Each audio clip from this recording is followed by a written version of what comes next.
아직까지 부활이 잘 믿어지지 않는다는 사람들은 위로를 받으시고요. 왜냐하면 제자들도 그랬으니까.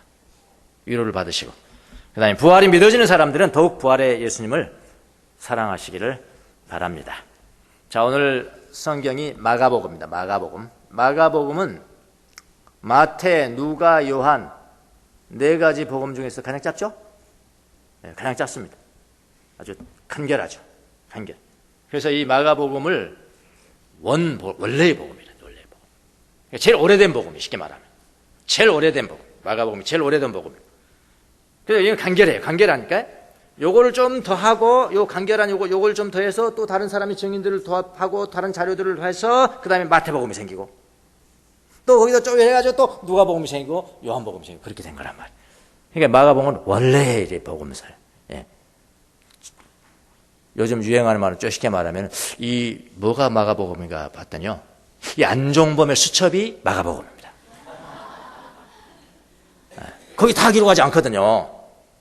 그냥 뭐 대통령 지시한 거 대통령께서 맨날 뭐라 다 적었다. 그러면 그거는 원래 복음이야. 그건 간단하게 적어요. 삼성 지시 그렇게 합니다. 삼성 지시. 그때는 자기는 알고 있거든요. 왜 어떤 컨텍스트에서 나왔는 걸 알고 있거든요. 근데 다른 사람들 앞에 이거는 왜 나왔죠? 어쩌고. 아, 이거는 여기서 이렇게 그런 마태복음 좀 더해가지고 이렇게 쓰는 거. 그게 마태복음이다. 이해가 좀 되시나요? 아주 리얼하게요. 예, 이 마가복음. 마가복음 중에서 약 16장이잖아요. 16장까지 돼. 가장 짧은 복음이죠. 16장은 전체가 다 뭐냐면은 부활하신 예수님을 담고 있어요. 예수님의 부활에 대해서 담고 있습니다. 한 네 파트로 나눌 수가 있는데요. 16장을요. 네 파트로 왜 이렇게 나누냐면요. 저자가 뭘 이야기하려고 했을까? 제가 복음서 성경 해석법 우리 배웠잖아요. 그렇죠? 좀 뭘 이야기하려고 했을까? 어떤 흐름이 있어요. 흐름이 있어가지고 뭘 이야기하려고 그러는데 단어들이 반복이 돼요. 그럼 그거 이야기하려고 그런 거거든요. 그래서 한번 보는 겁니다. 이렇게. 그러니까 앞뒤를 보셔야 돼요. 이렇게 성경 볼 때는. 16장 한 네 파트로 나눌 수가 있는데요. 16장 1절, 오늘 우리가 읽은 성경 16장 1절에서 8절까지 이 말씀 뭐냐면은 막달라 마리아 등 여인들이 예수님을 정말 사랑했던, 나사렛 사람 예수를 사랑했던 사람들이 십자가에 못 박혀 죽으신 이후에 예수님의 시체에 대해 향료를 바르기 위해서 향료를 사가지고 무덤에 갔다는 이야기입니다. 무덤에 갔더니 빈 무덤이더라. 뭐 젊은 사람이 있었는데 그 사람이 알려주더라. 너희들 나사렛 예수 찾냐? 그분 여기 안 계셔. 그분 살아나셨어. 야, 그분이 살아나셨는데 옛날에 제자들에게 이야기했던 대로 제자들에게 갈릴리에서 뵙자고 빨리 가서 이야기해줘. 천사가. 그 이야기가 1절부터 8절까지 이게 나와 있고요. 그 다음에 두 번째 파트는 9절에서 11절까지. 이건 뭐냐면은 예수님이 막달라 마리아에게 나타났다. 부활하신 예수님이 막달라 마리아에게 처음 나타났다. 그리고 그에게 이야기했다. 빨리 제자들에게 가서 이야기해라. 내가 다시 살았다고 이야기해라. 그래서 다시 가서 이야기했다. 막달라 마리아가 이야기했다. 그 사실을 제자들에게 알렸다. 그게 두 번째고요. 세 번째는요, 12절에서 13절까지. 이건 뭐냐면은 엠마오로 가던 두 제자에게 부활하신 예수님이 나타난 거예요. 그 이야기입니다. 그러니까 여러분 누가복음하고 엠마오로 가는 게 딱 각도가 달라요. 여기는 그냥 간단하게 그냥 나타났다. 가서 이야기해라. 제자들에게 이야기해. 내가 나타났다고. 너가 본 것을 이야기해라. 그 엠마오 두 제자들이 가서 이야기했다. 그렇게 짧게. 그 다음에 14절 이하는 뭐냐면은 부활하신 예수님이 제자들에게 직접 나타난 겁니다. 직접 나타났어요. 갈릴리에서 11 제자들에게 나타난 이야기. 이렇게요. 빈 무덤, 예수님이 막달라 마리아, 그 다음에 엠마오, 부활하신 예수님이 직접 11 제자 이렇게 나타났다. 그런데요, 이렇게 조금 반복되는 단어들이 있어요. 제가 한번 봐볼게요. 1절에서 8절에서는 뭐냐면은 여인들이 빈 무덤을 보고 믿지 않고요, 도망가 버렸어요. 너무나 무서워서. 그리고 가서 전화를 하고 분명히 그랬는데 아무 말도 못한 겁니다. 너무나 넋을 잃어버렸어요. 그 기록이 되어 있고요. 9절에서 11절까지는 막달라 마리아에게 예수님이 나타나셔서 가서 제자들에게 이야기해라. 그래서 제자들이 이야기했습니다. 제자들이 갔습니다. 막달라 마리아가 주님이 부활하셨어요. 이야기를 했는데 부활하였다는 말을 전해 듣고도 뭐라고 그랬냐면 제자들은 믿지 않았다. 성경에 그렇게 되어 있습니다. 그렇게 강조되어 있어. 믿지 않았다. 12절 13절에서도 엠마오 제자들의 말을 전해 듣고도 뭐라고 그러냐면 다른 제자들이 믿지 않았다. 성경이 반복되죠? 믿지 않았다, 믿지 않았다, 믿지 않았다. 마지막으로 부활의 예수님이 갈릴리에서 나타나셔서 11 제자들을 보고 뭐라고 그러냐면 믿음이 없고, 그렇죠? 믿음이 없고 마음이 무딘 것을 꾸짖으셨다라고 기록되어 있습니다. 그럼 여러분 16장을 통해서 마가복음의 저자가 무엇을 말하려고 하는 것일까요? 나오죠? 뭘 말하려고 하는 것일까요? 빈 무덤을 보고도 부활을 믿지 못하고, 부활의 주님을 만난 마리아의 말을 듣고도 믿지 못하고, 부활의 주님을 만난 엠마오의 제자들의 말을 전해 듣고도 제자들은 못 믿고, 마지막으로 부활의 주님을 직접 보고도 믿지 못한다는 그런 거 아닙니까? 그 이야기 지금 하려고 그러시나요? 그래서 여러분, 부활은요 믿는 문제가 아니고요, 부활은 믿어지는 문제예요. 믿어지는 문제입니다. 다른 말로 해볼까요? 부활신앙으로 이동은요, 이동이거든요. 이거 단계별 이동이거든요. 팍팍 이동해야 되는 거거든요. 부활신앙으로 이동은 내 노력만으로 되는 문제가 아니고요, 내 노력만으로 되는 문제가 아니고요, 하나님의 전적인 은혜로 되는 문제라는 것입니다. 자, 조금 더 들어가 볼게요. 빈 무덤으로 가는 이야기들을 한번 보죠. 빈 무덤으로 가는 여인들의 이야기. 막달라 마리아, 야고보의 어머니 마리아, 살로메, 이 여인들은요 예수님이 살아계실 때 정말 예수님을 사랑했습니다. 그분을 믿었고요, 나사렛 사람 예수를 믿었고요, 사랑했고요, 예수님을 따라다니는 제자들이었습니다. 예수님이 돌아가셨을 때 예수님을 너무나 사랑했기 때문에 가장 먼저 향료를 시체에 바르기 위해서 새벽에 무덤으로 갔습니다. 이거 쉽지 않은 문제입니다. 왜냐하면 그 당시에 무덤은 그건 로마 병정의 관할에 있는 거 아닙니까? 근데 그 위험을 무릅쓰고 간다는 게 그게 쉽지 않아요. 우리가 이 세상에서 인간적으로 가장 사랑하는 사람 죽었을 때 그렇게도 안 됩니다. 근데 예수님 돌아가실 때 그렇게 했어요. 유대인들의 무덤은 여러분 아시죠? 무덤은 우리나라 이렇게 파가지고 묻는 것이 아니고 이렇게 벽을 뚫어서 그다음 그 안에 또 다시 시체를 놓을 수 있는 걸 뚫어요.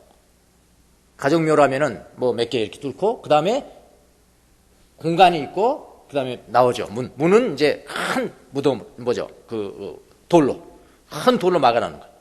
그래서 들어갈 때는 그 무덤을 이 돌을 옮겨야 다시 들어가서 하는 거예요.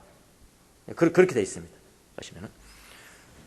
근데 유대인들이 그 예수님을 묻고 난 다음에 큰 돌을 움직이지 말라고, 더구나 더 큰 돌을 했던 것 같아요. 그리고 다른 성경 보면 임봉했대잖아, 임봉. 그렇게 가지는 여인들이 걱정을 했습니다. 야, 그 큰 돌을 누가 걸릴까? 누가 굴릴 수가 있을까?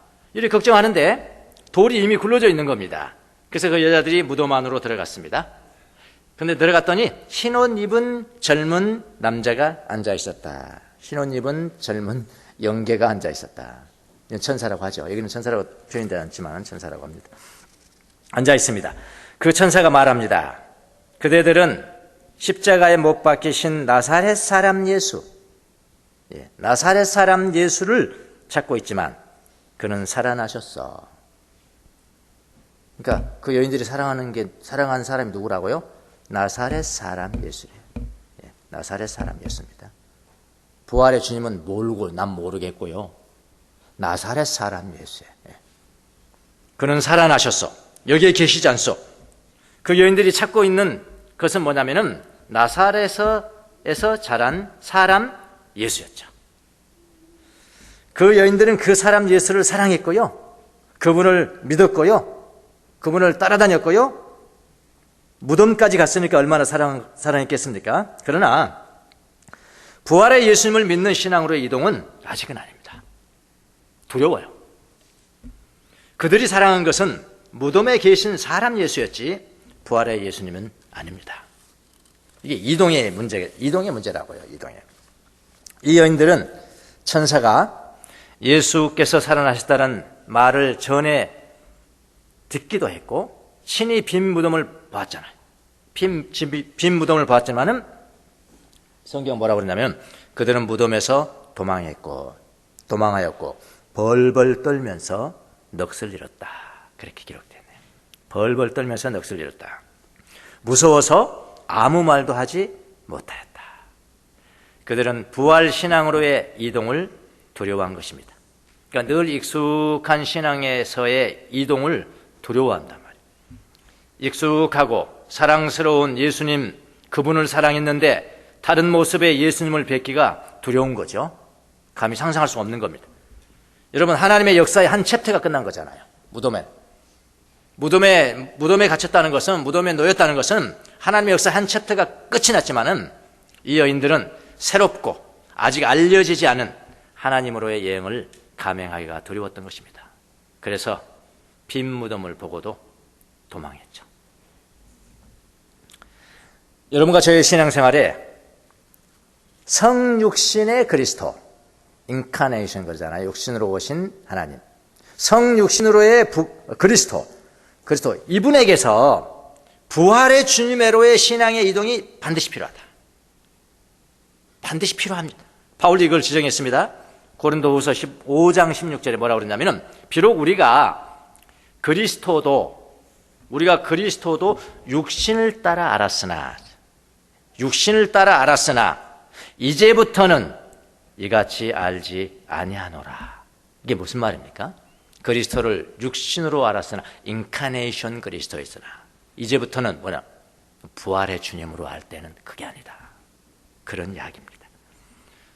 그래서요, 그리스도를 성육신의 사람으로 보는 단계가 있고요, 그 단계를 넘어서서 부활하신 하나님으로 보는 단계가 있다는 겁니다. 모든 신앙인들에게는 그리스도를 아는 단계가 있습니다. 그리스도를 나사렛 사람으로만 보고 그 단계를 넘지 않으려고 하면은 이것은 신앙의 성숙이 아니에요. 신앙의 성숙이 아닙니다. 교회를 다니고 성경을 보고 그리스도를 인간적으로 사랑하고 존경합니다. 잘하시는 겁니다. 좋은 거예요. 그러나 거기에만 그치면 안 된다 이 말입니다. 부활의 주님을 알아야 될 때가 있다 이 말입니다. 부활의 주님, 요한도 마찬가지였어요. 요한 계시록에 보면은 밤모섬에서 부활의 주님을 보았을 때 죽은 사람같이 되었다네요. 죽은 사람같이 되었어요. 왜 그랬을까요? 그 영광스러운 부활의 주님을 보니까 복음서에 나오는 그리스도가 아니거든요. 성육신 그 그리스도가 아니거든요. 전혀 다른 모습이거든요. 그래서 죽은 사람같이 되었다라고 했습니다. 여러분, 막달라 마리아에게 예수님이 나타나셨어요. 막달라 마리아에게. 그녀가 제자들에게 그 사실을 전했습니다. 제자들은 믿지 않았습니다. 엠마오 제자들에게 나타났을 때도 전에 들은 제자들은 믿지 않았습니다. 이게 믿지 않았다 이게 무슨 이야기죠? 신앙의 이동을 두려워하는 거예요. 부활 신앙으로 이동을 두려워하는 거예요. 미지의 세계거든요. 두려워하는 것입니다. 여러분 중에도 마찬가지입니다. 나는 어떤 분이 이래요. 어떤 분이 이렇게 이야기해요. 내가 다 믿을게. 교회 열심히 다니고 다 할게. 예수님 다 믿고, 예수님 하나님 아들로 믿고, 삼위일체도 믿고, 그런데 부활에 대해서만은 관심이 없다. 이런 사람이 있어요. 부활에 대해서는 관심이 없고 교회만 열심히 다닐 거야. 이대로가 좋아. 지금 이대로가 참 좋아. 나 예수님 본받기 위해서 난 굉장히 노력할 거야. 그런 사람이 있다면은 그분은요, 부활을 안 믿으려고 하는 것은 아니에요. 사실은요, 안 믿어지는 거죠. 안 믿으려고 하는 것이 아니라 이렇게 표현하면 됩니다. 신앙의 이동을 두려워하는 사람이다.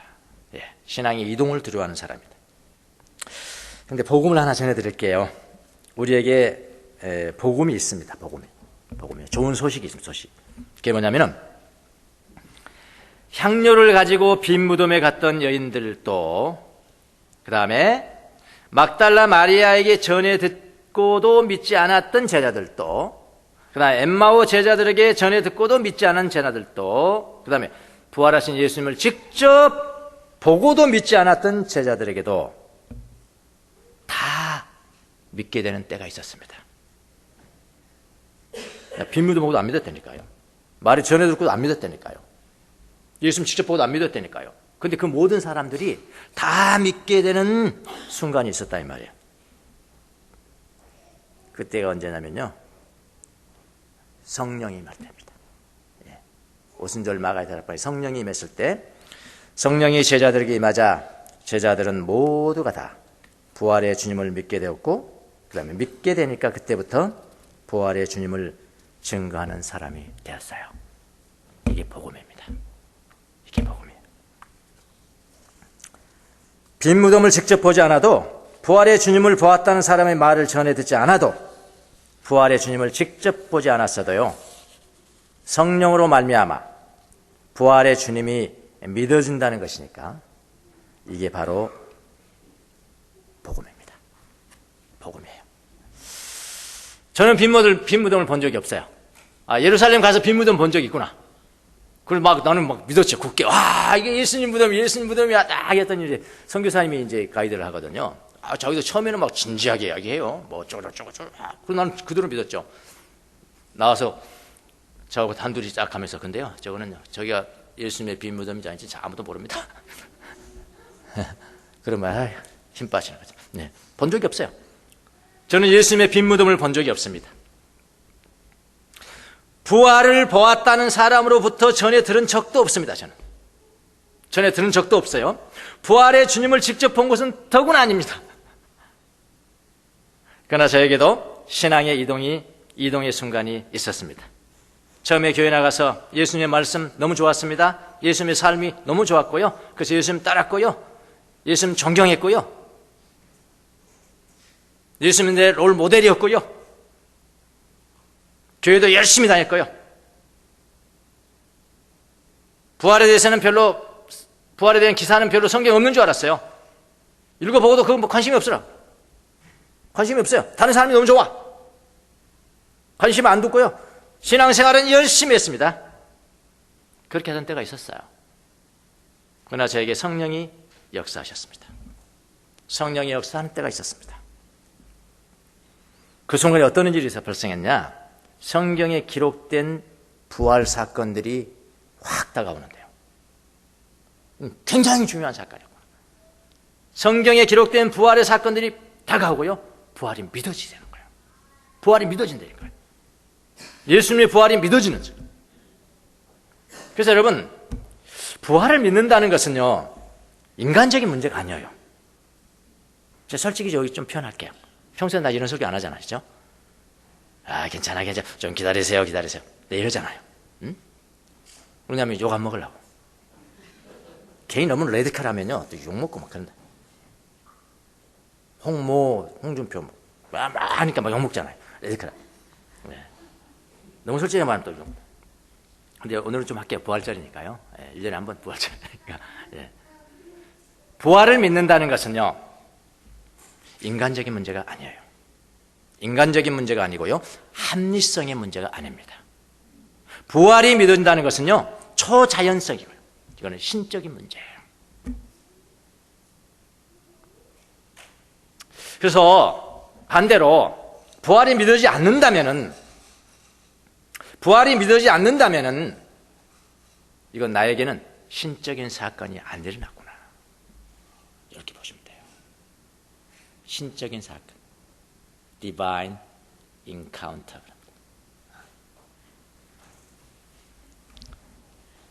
다른 말로 표현해 볼까요? 성령 받으세요. 성령 받으세요. 성령을 받았는지 안 받았는지 가장 확실한 증거는 뭐냐? 부활이 믿어지는 거예요. 뭐 성령 받는다 이거 이야기하면 또 저거 뭐 순복음에서 하셨나? 또 이런 사람 있어요. 많은 교단마다 달라요. 성령 받는다는 게 뭐냐? 이것도 또 신학교에서 몇 시간 강의합니다. 이거 뭐 교육 신학에 보면 달라. 저는 침례교예요. 베프티스트예요. 베프티스트는요, 예수님 믿으세요. 네, 예수님 저 영접했습니다. 여러분 성령 받는다는 거야. 뭐 그런 줄 알았지 뭐 또 그런데. 또 순복음교회를 갔다 그러니까 그거 아닙니다. 그거 성령 받은 거 아니에요. 방언을 해야 합니다. 방언을 하고 뭐 성령의 은사가 있어야 됩니다. 은사가 있어. 그런 줄 알았죠. 나중에 보니까요, 다 일부 맞아요. 일부 맞습니다. 성령 받은 거 뭐냐? 제가 확실하게 말씀드릴게요. 뭐 방언을 하지 않더라도 그 뭐 관계하지 않아요. 뭐 병 고치는 거 뭐 상관없어요. 뭐 그럴 수 있고 안 그럴 수. 방언은 여러분 스님도 방언해요. 병 고치는 거요? 병 고치는 그거 다른 사람도 해요. 다른 종교에서도요. 미래 예언하는 거 점쟁이도 합니다. 점쟁이도. 그런 것이 아니라요. 내가 정말 성령을 받았는지 안 받았는지를, 이게 신적인 문제라, 신적인 문제. 성령을 받았는지 안 받았는지 가장 확실한 증거는 제가 단언합니다. 부활이 믿어지는 겁니다. 예수님의 부활이 믿어지고 예수님을 따르는 나의 부활이 믿어지고 다른 세상으로의 다른 세계, 다른 신앙의 세계로 이동이 된다니까요. 만약 부활이 믿어지지 않다면 그건 종교생활 중에 하나예요. 종교생활도 얼마나 열심히 합니까? 자기 몸을 불사르게 내어줘요. 근데 부활하신 주님이 믿어지고 내가 부활한다는 믿어지는 이 신앙생활의 이동은 또 다른 단계의 이동이라고. 이거는 신적인 만남이 있어요. 성령을 받아라. 성령을 받다는 가장 큰 증거는 예수님의 부활이 믿어지는 겁니다. 예. 오늘 이렇게 설교를 들으시고 나는 부활이 안 믿어졌다. 그러면 성령을 구하세요. 하나님, 예전에 다 빈무덤 갖고 다 제자들도 저하고 똑같이 안 믿어졌다가 오순절 마가의 다락방에 성령이 임하셔서 믿어졌다고 그러는데 저도 그렇게 믿어지게, 부활이 믿어지게 저에게도 성령을 주옵소서. 구하는 자에게 준대잖아요. 근데 우리는 그거 안 구하거든요. 나 이대로 줬습니다. 옛날에 익숙한 상태에 줬습니다. 이동 안 하려고 한다니까요.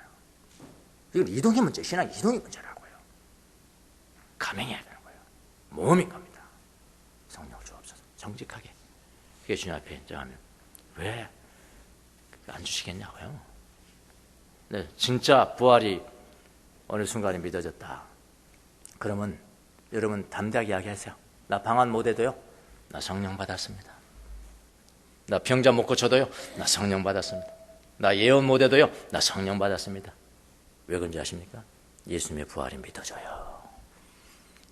예수님을 믿는 나의 부활이 믿어집니다.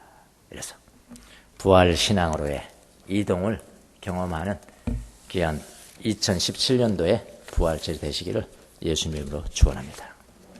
기도하겠습니다.